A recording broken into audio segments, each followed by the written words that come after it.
To order. Okay, wait. Okay, go. Okay. We'll call this meeting to order, and the first thing we need to do is roll call. So we will start out with Stanley Green. Present. Gary Peterson. Here. Terry Gottschall is excused. Edward Kuntz. Here. Wonderful. All righty. We need to approve the agenda for this meeting. Do I have a motion? I hereby do that. I'll move that. I would like to add to the agenda, the first item under closing items, a discussion of our next meeting date. Okay. And I would like to have that be a recurring item, Okay. specifying the next meeting date and confirmation of it. All right. Any discussion, thoughts? So Stanley is proposing that the next meeting date be added at the close of each agenda. So, okay. We can make that happen. All righty. All those in favor? Aye. Those opposed? No opposition? Passes unanimously. Okay. Approve minutes for the 6/28/18 meeting. Have you all had a chance to read them, go through them? You see anything need comments, corrections? No? All right, need a motion. I move that we go ahead and accept the minutes from the last month's meeting. Okay. Second? I'll second it. Okay, all those in favor? Aye. Aye. I abstained because I wasn't here. Okay. Well, I should do that too, but I'll still vote for it. Okay. Yeah. And If you've read the minutes, we're good. we're good, yes. All right, it passes unanimously. Okay. All right, regular agenda. So, the endangered home, poor farm submission update.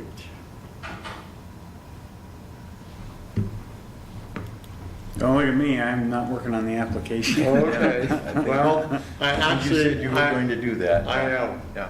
I actually have tapped into it, so I am working on that. I was just wondering if you'd heard anything from them or anything. No. No. Okay. Well, it's in process, so just so you all know. All right, let's try to get together in the next week or Yeah. two.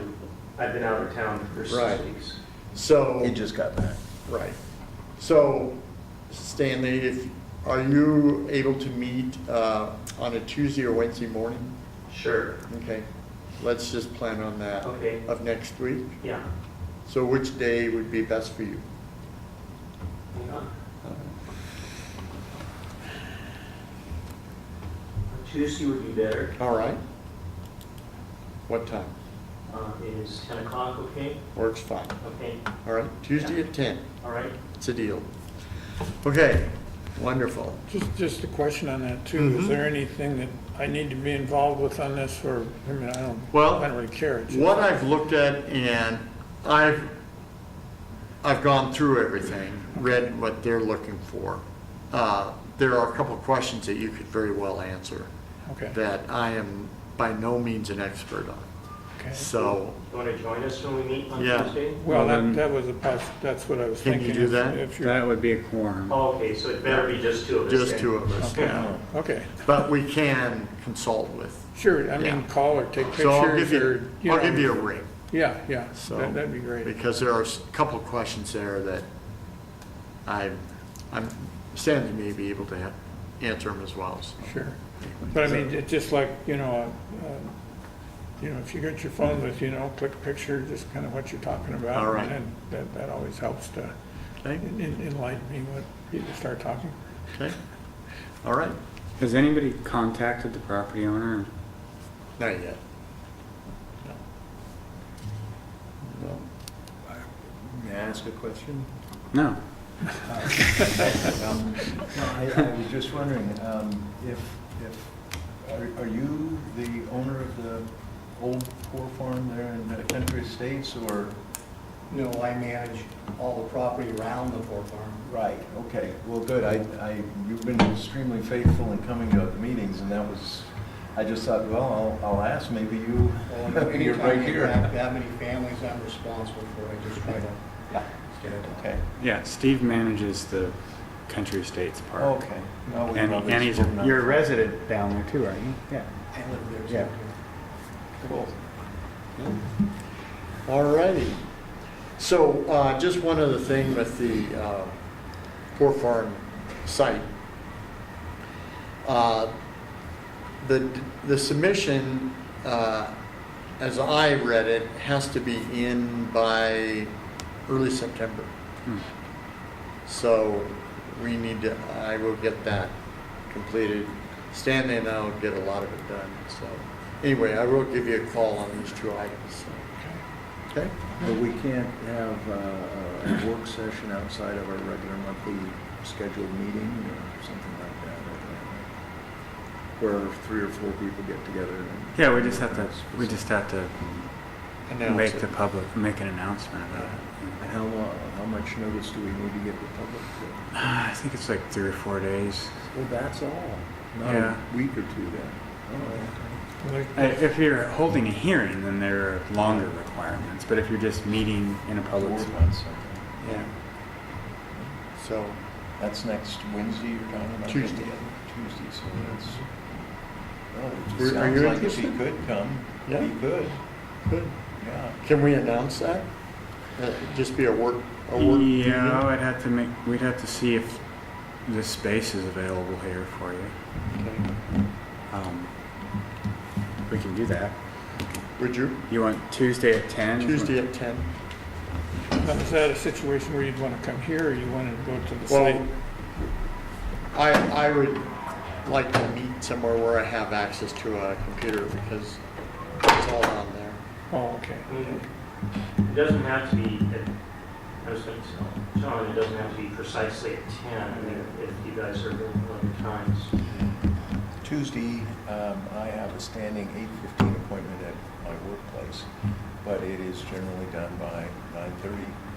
Okay. I don't know that I have a lot to input, but it seems like if we were all together working on that one thing, it would just use less time towards that September deadline that we have to meet. So I would certainly, if we, as possible, I'd sure Okay. be willing to try and do that. So if you guys are having literally a work session where you're working on the document, then really I wouldn't recommend Okay. a public setting because Okay. you're having a meeting. Yeah. But if there's committee work, essentially, Right. then just keep it to the two of you. If you have a Okay. question, about the architectural style of Yeah. that building or something, phone up. then take care of that when you're not with Stanley. Yeah. Beforehand, maybe before you meet, if you already Okay. have questions. Okay. That would be my recommendation. Okay. We can do that. And I in no way want to, delay or derail anything, but it does turn out that Monday and Tuesday this coming week, I do have something scheduled throughout the day. I know Okay. on Wednesday, Oh. but, I don't know what your schedules are like. Yeah, so- my Wednesday's shot. Shot, okay. Yeah. Yeah, I mean, what you guys are, the application that's committee work and Yeah. really, Okay. Okay. Well, I won't be there on Tuesday then, but. All right. If you can be there. Well, I think what I'll do is just wait for somebody to Yeah. call me. Yeah. And if So- that so- happens, fine. If it doesn't. so to be clear, we're not going to have another public meeting. Right. Yeah. No public meeting. No problem. Okay. So, Okay, understood. yeah. So I'll call you and it'll be after 10. Yeah, good. Okay, Okay? good. Okay. Good. Great. Thank you. All righty.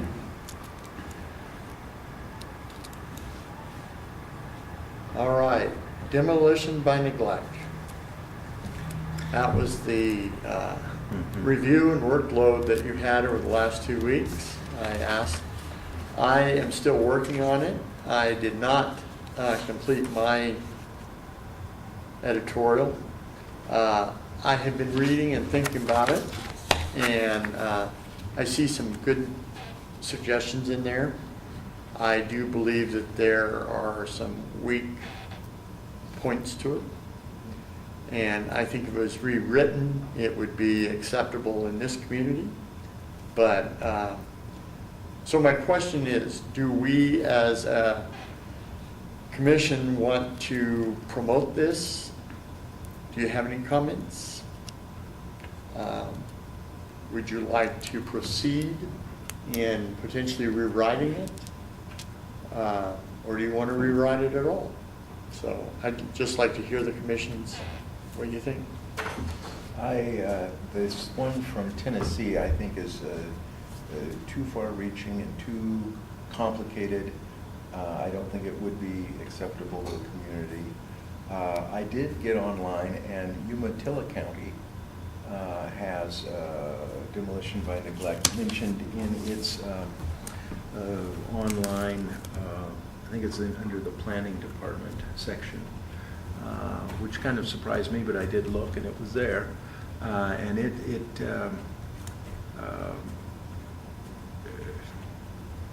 I guess the greatest concern is, you know, the possibility if we write it so that it could be overused. I mean, if a place is got structural issues where it's falling apart, well, could be because of financial, you know, the people that own it don't have enough money to keep it fixed up. I don't know.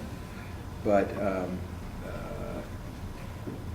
it was interesting to read the one that Umatilla had. It was a lot shorter.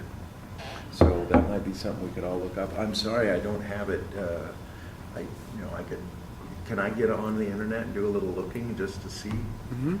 Okay, so I just go out and X out, right? No, don't close it. Just open a new window. There's that kind of trapezoid looking tab there. Up the top, it gets you a new window just to the right of the tab that's up there now. The very top. Yeah, on the top left. Oh, top left. This one. This. Yeah, right. That Okay. gets you a new window. Well, I'll tell you what I find when I get there. How's that? Yeah. Now, I haven't been in on this because I've been other places, but what's the basic goal that you're trying to accomplish with Well, this? What I was looking at initially when I first read it was that I didn't want us to miss a tool that would allow us to preserve a historic structure should the landowner be incapable of doing so. Okay. Due to financial wherewithal problems or just plain disinterest. Okay. But at the same time, I don't want the landowner to have the ability to dump it on the city and say, you just take care of it. And that's what I saw. Yeah. That's what. I did not. I hadn't. That was in there? Really? Yeah. Wow. So that kind of was troublesome to me, that they would not take care of a place and then it would be condemned due to neglect. And then the city would end up having to deal with it. And I didn't want to go there at all. Okay. So- So it's really, would it be like in the form of a grant to help a landowner preserve a Early on. building? Okay. Yeah, or some type of, I guess what I was looking at, I looked at some other states as well. I looked at Colorado, and I looked at, I guess the other one was New Mexico. Anyway, they have the same thing. Colorado is even more complicated than Tennessee, and I really didn't want to go there. But New Mexico had a little more, their whole thing was based on, should a landowner come forward and they wanted to maintain or continue to maintain a historic structure and they didn't have the wherewithal to do it, they had some wherewithal to contact a money source at either a very low interest rate or some way so they could put like a new roof on it or get the electrical wiring redone or something. But there was a way for that landowner early on, not to let it degrade to a point where it was absolutely useless. But early on, when they recognized they didn't have the financial wherewithal to maintain that structure than they could. Okay. Anyway, So that's a system where the landowner initiates. Correct. Government And it was makes a all- contact that it's way. all pushed by the landowner, Yeah. not the city and not the commission. Okay, yeah, And which I is was- very fundamental. I was very comfortable with that. Yeah. But they had to step up and say, hey, I can't keep the roof on this, I'm looking for help. Yeah, And if it was recognized as a historic structure that we did not want to lose, then that's when it came to the commission as, hey, we recommend that something be done to assist this landowner. yeah. So there would be I would think the simplest thing would be grants. Well, some You form know, of grant, yeah. The only And thing- specific, scopes of work, so to Right. speak. I don't know if we would have enough, money to be able to provide, but, and I don't know, the city might not like this idea, but if a structure was deemed historical, say it did need a new roof, or it had no foundation, the foundation was crumbling, it was in danger of tipping over or something, could we say that since it is a historical structure, the city would charge only, say, 10% of what a normal fee would be for putting on a roof or fixing that's something where we don't have to come up with cash, but we can give a definite cash incentive to the owner to get the work done and get it maintained and For fixed. reduced permits. Yeah, costs. in the permitting process, just at a lower cost. Well, one of the things comes to mind too is that if there was a grant ever issued to a property owner, that basically you turn around and you put a lien on the property for the amount of money that you give to it. So if it, of course, then when it's sold, somebody has to clear it, then fine, then reimbursement happens. Mhm. There's also some funding sources that will assist in historic structures. Yeah, National funding sources. Right. And if it's deemed of historic value, then, it would I would guess, have to go through DAP or some state organization before it went to a federal. yeah, But there is funding available. yeah. So, anyway, something to seriously consider because Yeah. we do have some homes down here that, to me, look like they're not in the greatest of shape, but I don't think those people are even aware that there's a potential wherewithal to do something about it. Yeah. So, anyway. But like you're saying, if there is outside, I don't know, whatever foundations donate to things, maybe they would want to donate to historic structures. That'd be a nice way to handle things. Well, about 9 years ago, I went to I guess it was a historic barn preservation meeting they had here in Walla Walla. And it was barn preservation, historic barns and something else. Anyway, they held the meeting at the Marcus Whitman, and they had about 180 people show up for that. It was a 3-day deal. Wow. And two of us spoke from Walla Walla about old historic barns and their value and what they bring as far as tourism and repurposing the ability for that landowner to repurpose those barns. And then they had like 18, 20 speakers. Wow. Yeah, and they spoke on. I have the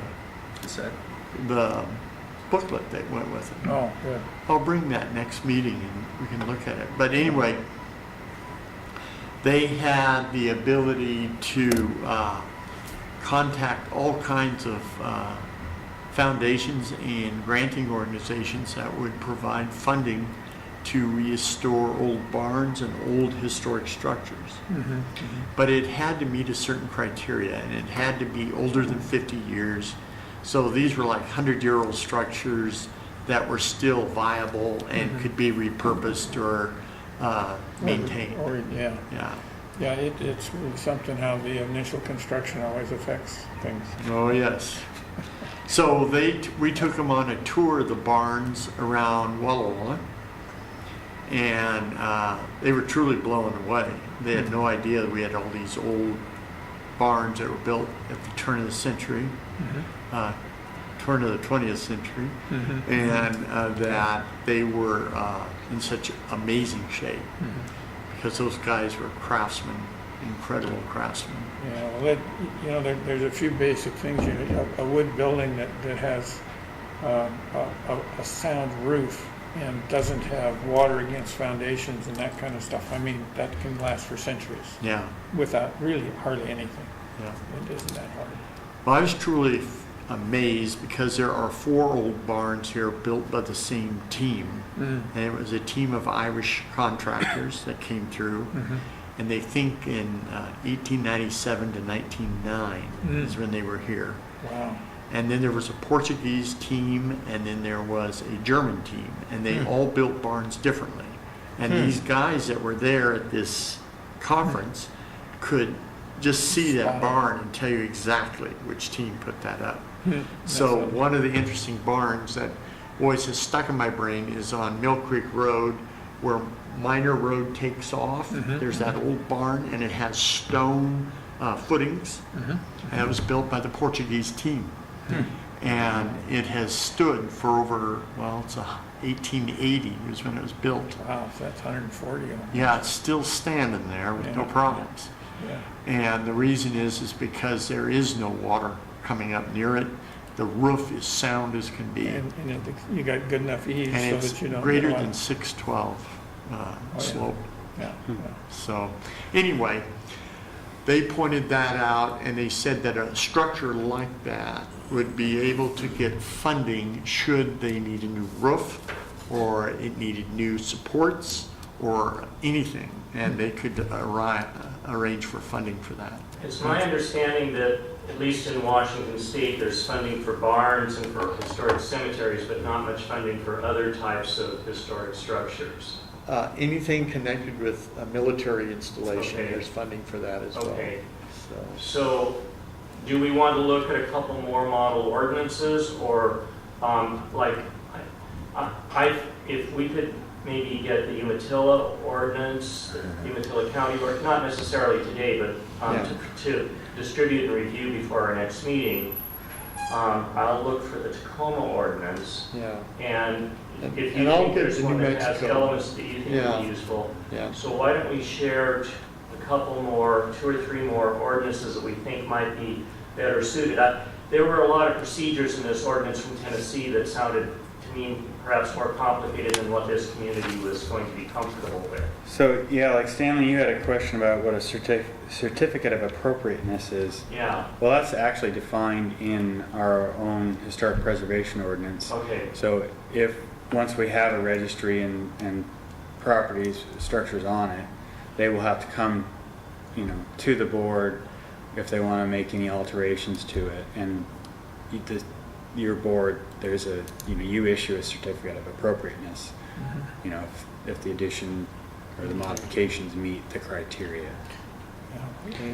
I also, I contacted Kim Gant with DAP and asked her if she could put out an email to her contacts because this is the only ordinance she has to provide an example to, which kind of surprised me.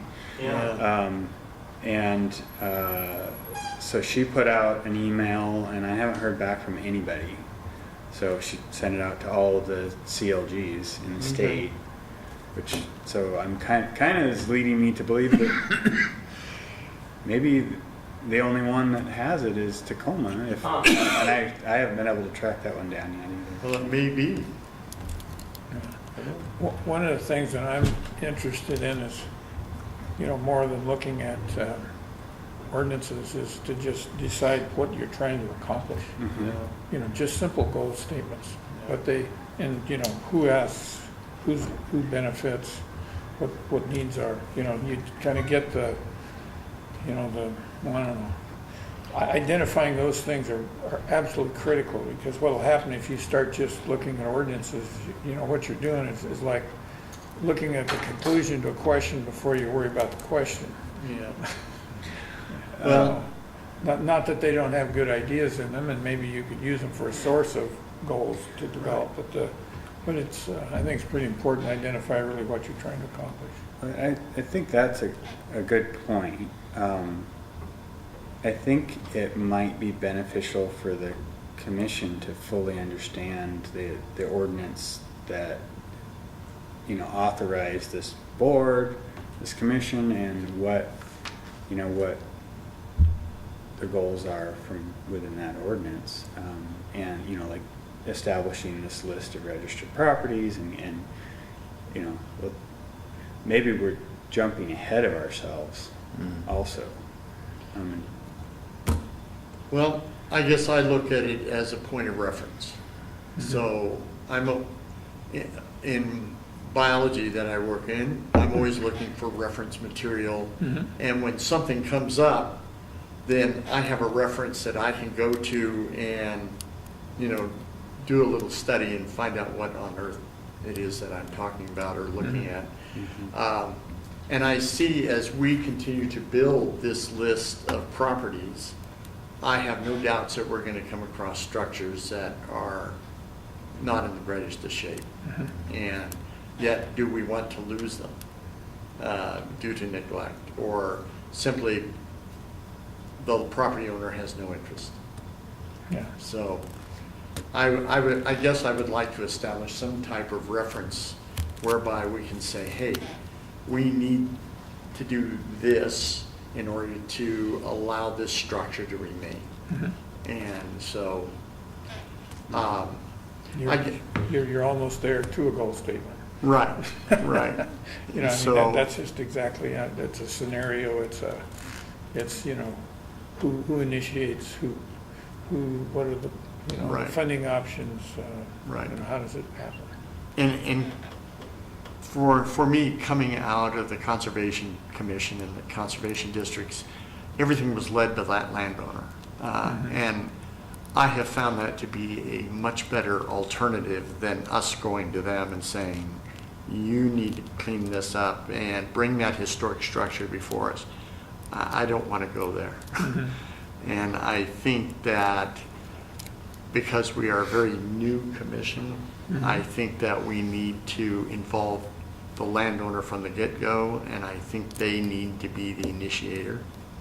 And that's just where I'm headed. Oh, yeah, So- no, I think that's a political statement, it's a whole lot of things.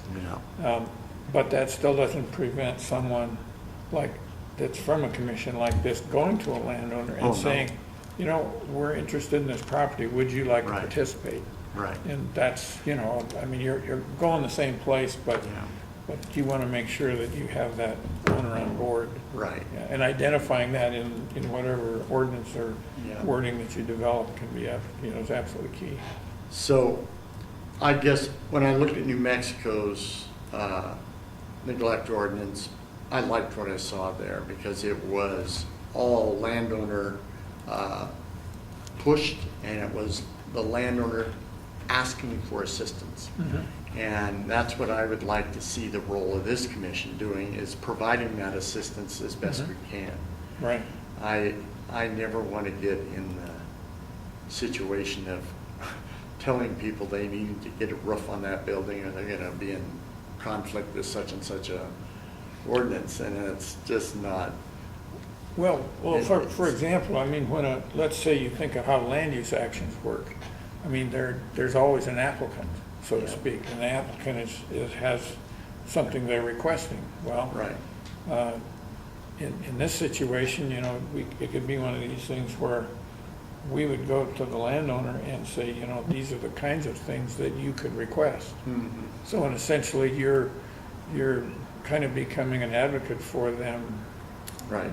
which is a whole different role than what people usually think Right. of when they interface with government. This Tennessee ordinance seems more punitive. It is. So I guess my suggestion is maybe between now and our next meeting, if, for example, if you could share with us the New Mexico ordinance and what you think are the strong points of it that would be applicable. I'll do the same see if I can find and do the same with the Tacoma ordinance. And Gary, would you be willing to do that with the Umatilla County ordinance? Yeah. If you can find it, sometime in the next few weeks? Yeah.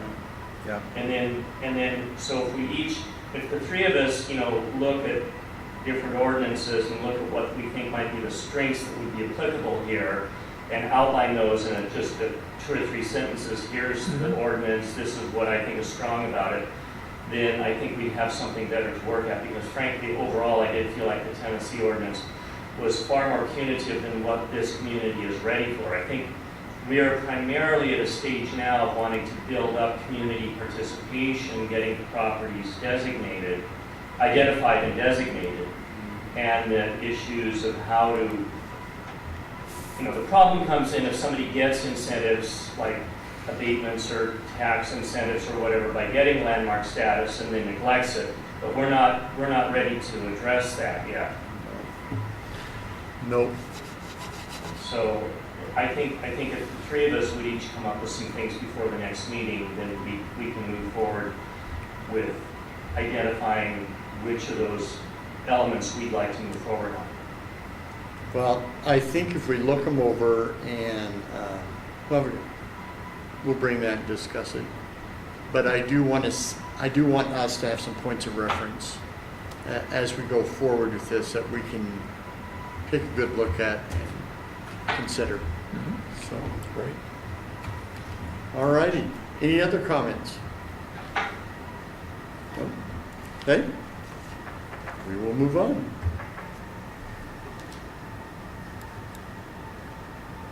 All right. Grants. So, Mike Rizzatello applied for the CLG grant to develop our list, to do research on potential properties that might be eligible for the registry. So, we've started an Excel spreadsheet from some of the properties we've talked about.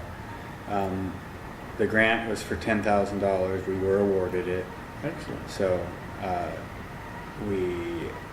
think Mike's put out a call for consultants to submit, but generally it should get us, his experience is that it got us 60 properties where they come in and they do a review Okay. and evaluate them and get everything ready so that if we can then approach property owners and say, hey, your property is eligible.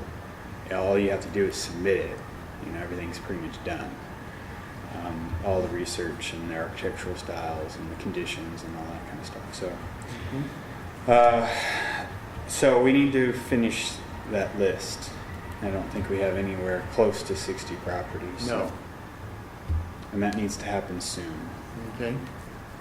So if you recall, I think our 3rd or 4th meeting, we kind of sliced College Place into 4 quarters.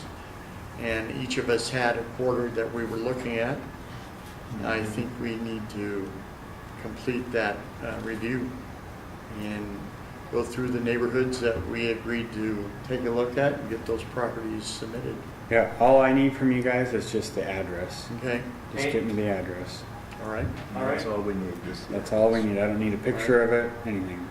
Just the address. All right? And from there I can get all the parcel numbers and We'll do that. pull the picture off the internet. Okay? If I remember right, and please correct me, was Date Street the north-south boundary line? Correct. And was 6th Avenue the east-west? Right. Yep. That was the divider. Okay. So I had southeast. And it's structures that are 50 years Or or older. older. Yeah. So that's all of my area is all 50 years or older. So, including the residents.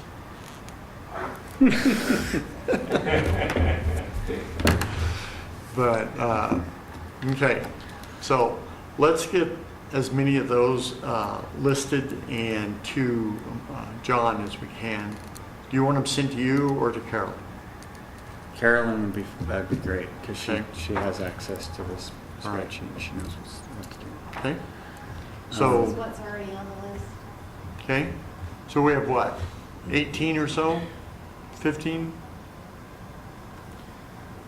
16? 16, 18? Is that the 18? Looks like It 18. goes up to 18, but Yeah. yeah, there's, Okay, there's. 16. All right, 16 total. Okay. So, or 17, actually, we don't have the address for one of them. What is that first one? Walla Walla.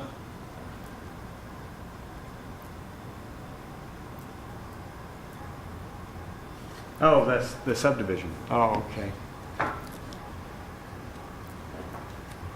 Okay. So 16.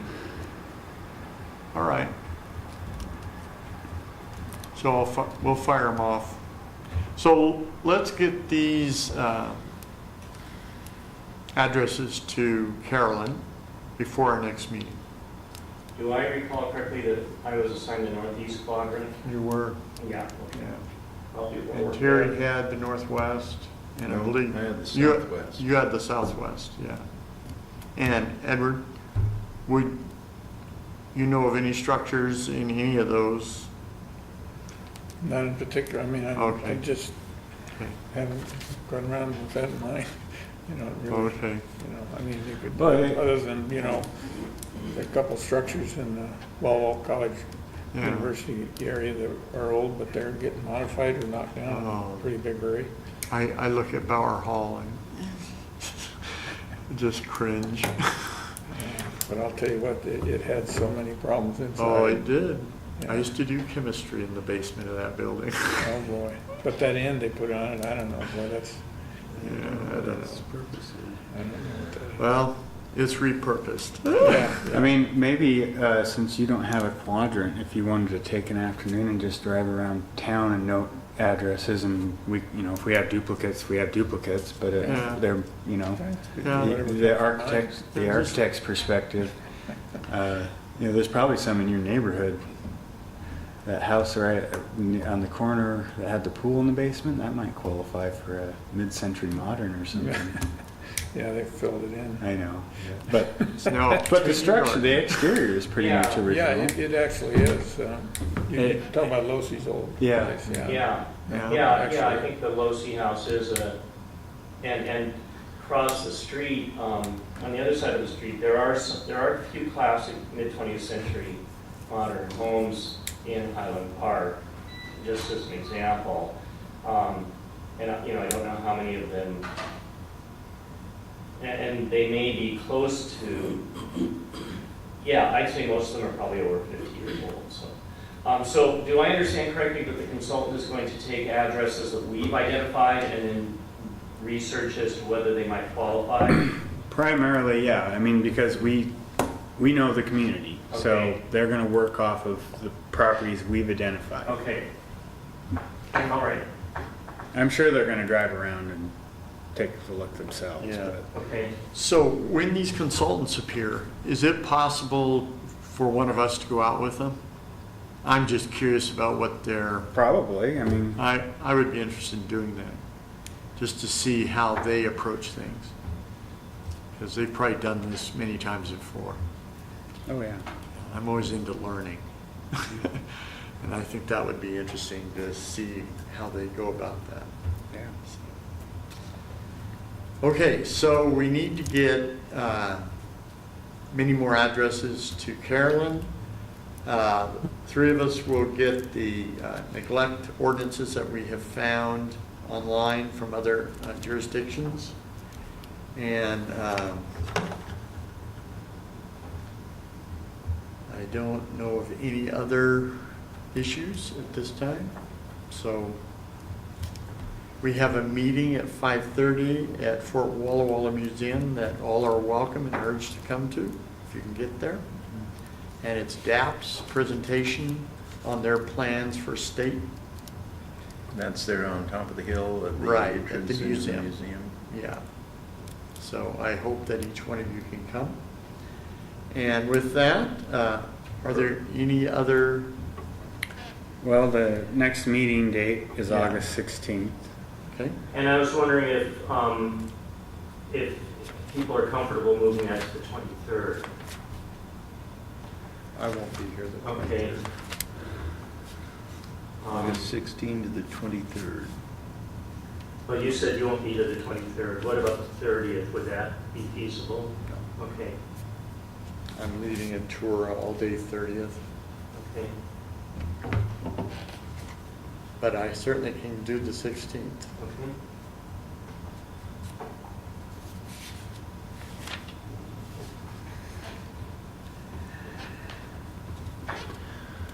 So, sounds like we're still on for the 16th. Yep. Okay? The 16th, yeah. Yep. Yeah. So the 16th of August. Okay. Need a motion to, I guess we don't need a motion to do that, so. Trying to remember if there was something else that I was. Was there one other item? Uh,